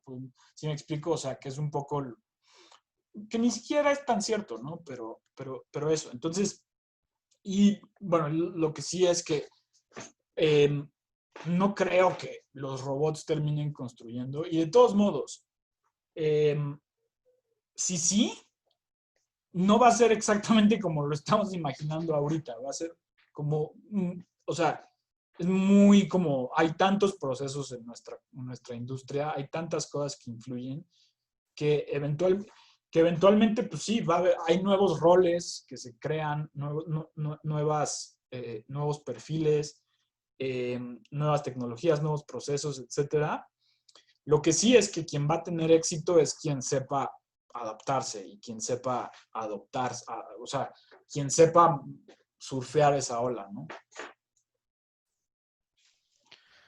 Sí, yo coincido ahí con Rodrigo de que las tecnologías se van a volver más económicas, más accesibles, más disponibles para el público general. Coincido en que se va a tardar. Coincido en que es muy poco predecible. Y coincido en que debemos de adoptarlo ya. O sea, empezar en algún lado, ¿no? Yo creo que no va a llegar el punto en el cual en general existe, creo, ¿cómo le llaman? Como este síndrome como de Frankenstein, en el cual tenemos miedo de la creación de nuestra creación, ¿no? De que la computadora va a eliminar la necesidad del arquitecto y la computadora o el robot va a eliminar la necesidad del fabricante o del albañil o llámale el tipo de profesión que sea. Si bien es cierto, muchas profesiones van a desaparecer debido a la automatización de procesos en todos los campos, eso va a pasar en todas las ramas, eso está pasando ya en muchos campos. Hay aspectos que simplemente no se pueden eliminar. Particularmente en el campo de la arquitectura, creo que resultaría muy complicado que una máquina o una computadora llegue al nivel de conexión que tiene, a lo mejor suena un poquito romántico, ¿no? Pero que de conexión o de feeling que tiene el arquitecto, que tiene el diseñador, ¿no? Y eso también pasa en la construcción extrañamente. Hay cosas que no le puedes enseñar a un robot, que las hace un técnico, yo lo veo mucho en el taller, que las hace un técnico en el taller y te saca cada solución tan creativa que no es posible que eso, el robot no va a improvisar, no va o al menos ahorita, no, a corto, mediano plazo, el robot no tiene esa capacidad de repente tomar una decisión y sacarse algo de la manga que resuelve el problema, y el ser humano sí la tiene, ¿no? Entonces, creo que al menos a mediano plazo la fabricación digital no va a reemplazar ninguno de los procesos que tenemos. Tenemos que empezar digo, nosotros lo intentamos hacer en la oficina, tomar esos procesos y combinarlos con métodos de fabricación convencional, alimentar la fabricación convencional con nuevas metodologías de diseño y de fabricación para hacer un híbrido. Yo creo que va más por ahí, como que un híbrido en el cual la industria va combinando estos procesos que vienen de muchas partes y los va integrando en la arquitectura, ¿no? Va tomando partes de la metodología del diseño automotriz, va tomando partes del Big Data o del Cloud Computing que viene normalmente de business, y los va integrando en la manera en la que vamos desarrollando diseño, va tomando partes de programación, porque a fin de cuentas Grasshopper es un lenguaje de programación, y lo va integrando en la arquitectura, va tomando partes de matemáticas, de ingeniería, y va haciendo un híbrido. Yo creo que por ahí va el camino que va a seguir la fabricación digital, en el cual se va a ir haciendo un híbrido entre esa parte digital y la parte convencional de construcción. Pues bueno, yo abordando un poco tu pregunta, creo que la encaminabas mucho a cuál es el panorama en México.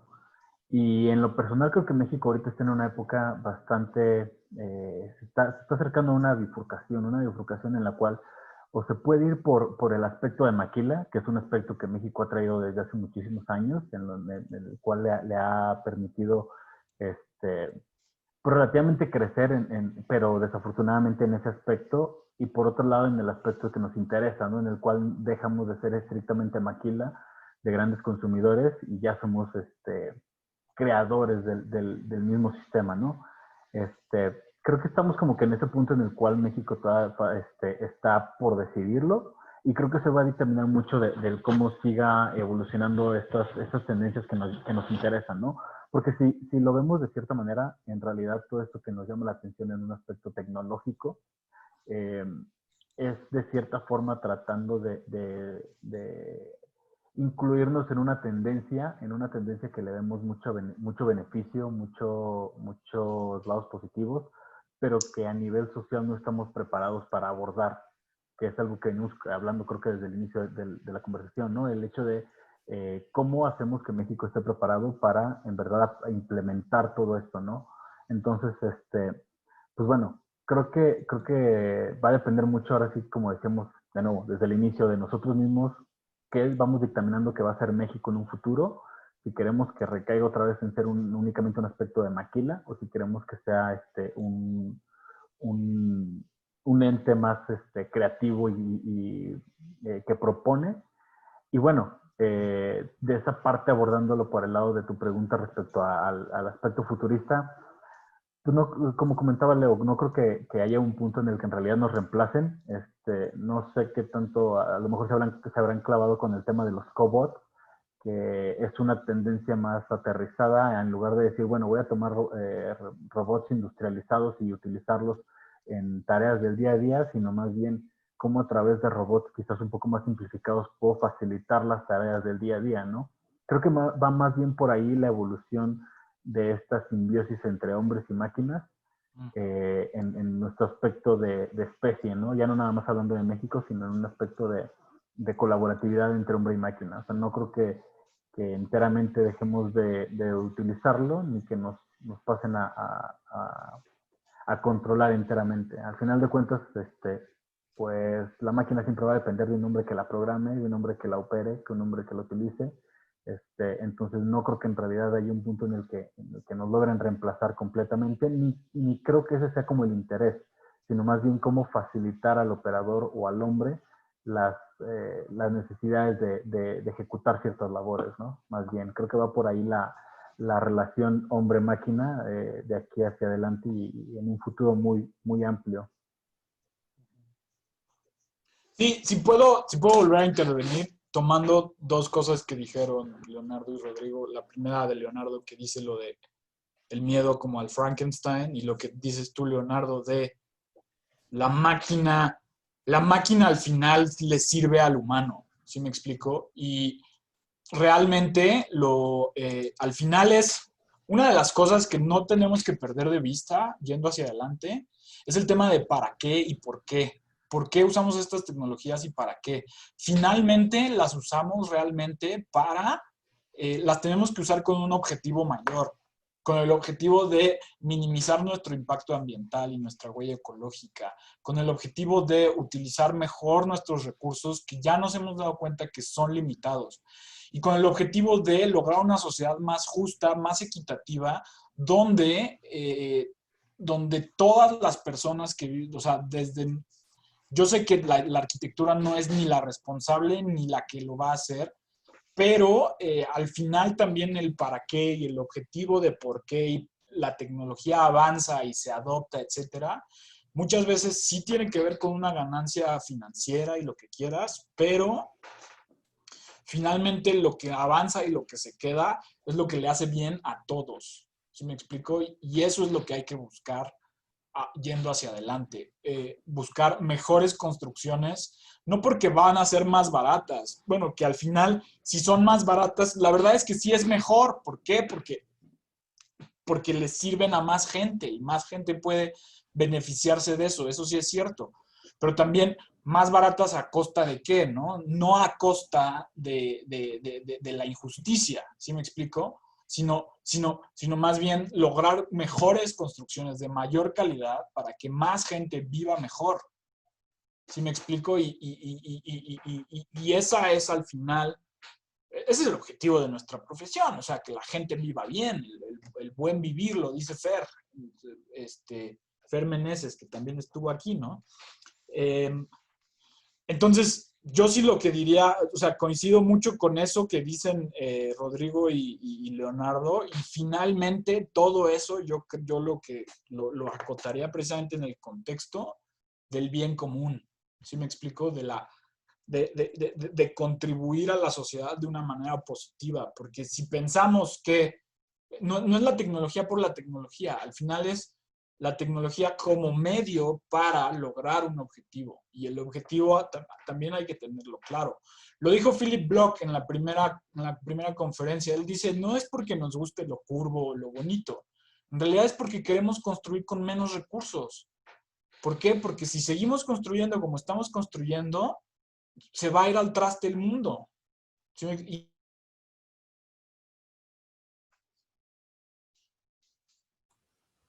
Híjole, qué pena. Se congeló, Y ¿cierto? ¿no? Ah, ya.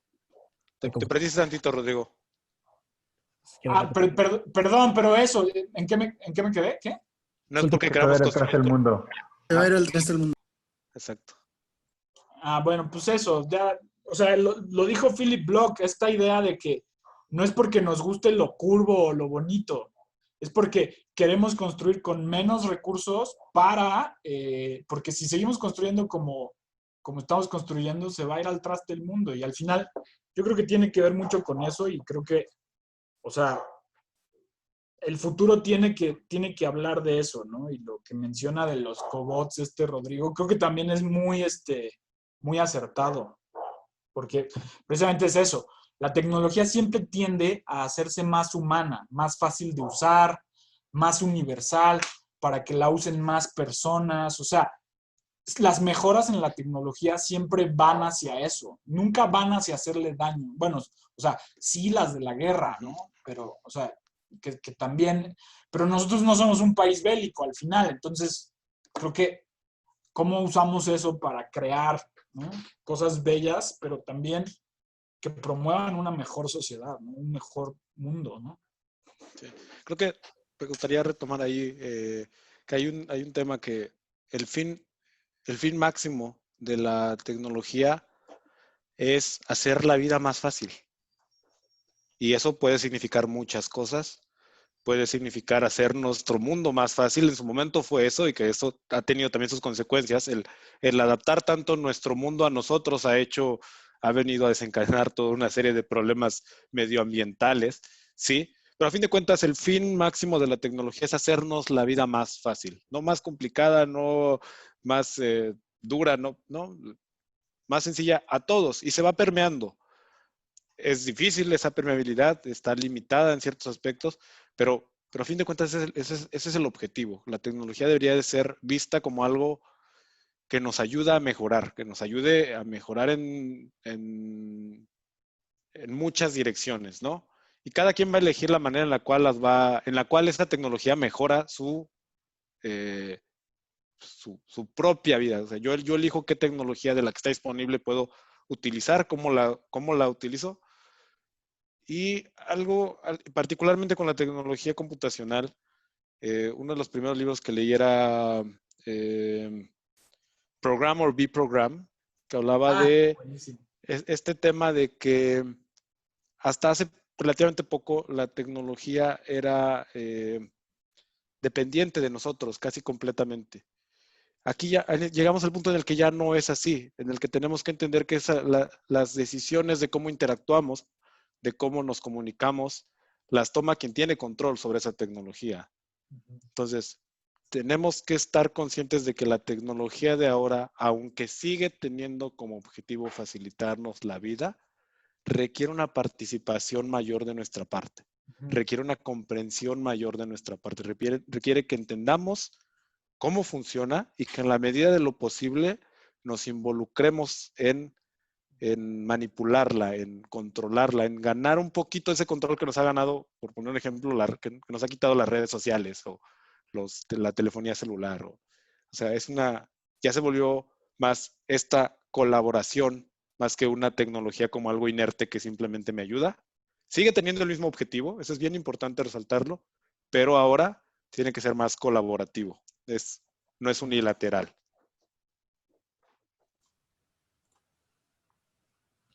Perfecto, pues el tiempo se fue rapidísimo, estuvimos charlando aquí muy amenamente.